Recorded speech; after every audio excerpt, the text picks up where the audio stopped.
Nandito ngayon ang ating pogi best player of the ball game between Team Psycho Vapeco against King Wen Lee, Mr.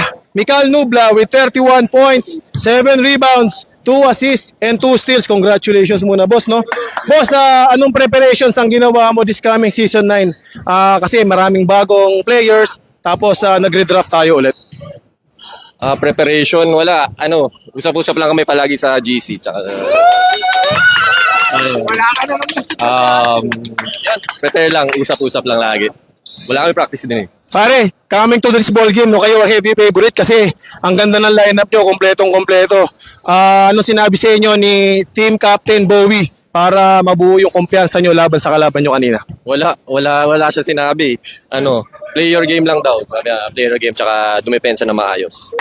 Pare, speaking of pare 31.7 rebounds, all around performance, may namamasa ka pa. Talaga bang tiwala ka sa mga kampi mo this season? Oo, lagi naman ako tiwala sa mga kampi ko kahit anong team. Pare, kayo naman dinedicate itong laro mo sa ball game na ito?